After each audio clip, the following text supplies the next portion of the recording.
2026, the House of Representatives, through Secretary General Cheloy Garafil, personally delivered to the Senate the articles of impeachment against Vice President Sara Zimmerman Duterte, pursuant to Article 11, Section 3, Paragraph 3 of the Constitution, and Rule 4, Section 11 of the Rules of Procedure in the impeachment proceedings of the House of Representatives. Earlier today, the articles of impeachment were referred to the Committee on Rules and consequently to the Senate sitting as an impeachment court.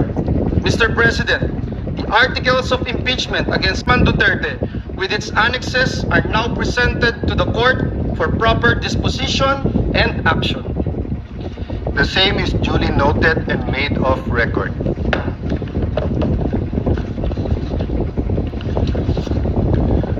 For the record, Resolution number 39 or the Rules of Procedure on Impeachment Trial shall continue to apply.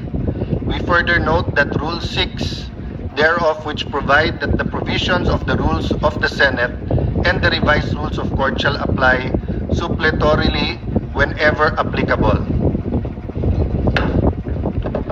The court having been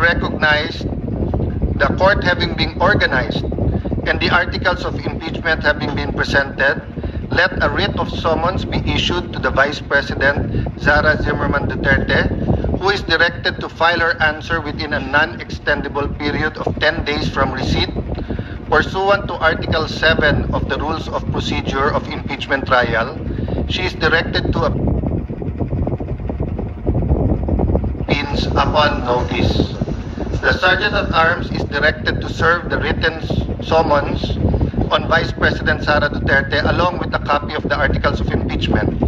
The prosecution may file a reply within a non-extendable period of 5 days from receipt of the answer. The parties may file their pleadings and annexes in person or through electronic mail.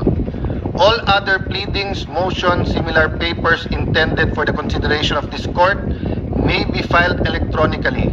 We will circulate the specific instructions on the format for the pleadings and manner of electronic filing for the guidance of all parties. Mr. President. Senator Judge. Thank you. Mr. President, may we be clarified when you say 10 days, is that working days or calendar days? Calendar days. Calendar days, and including the 5 days for the prosecution to respond. Yes, Your Honor. Thank you.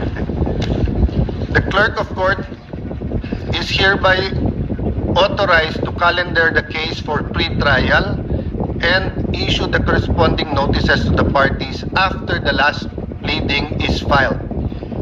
Upon conclusion of the pre-trial, the trial proper shall commence on a date and time fixed by the court, of which the parties shall be duly notified.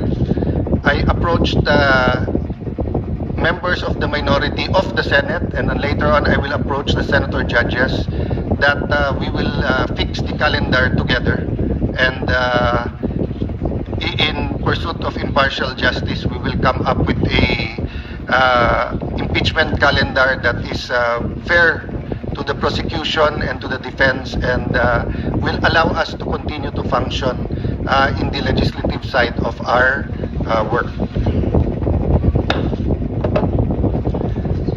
Any other matter?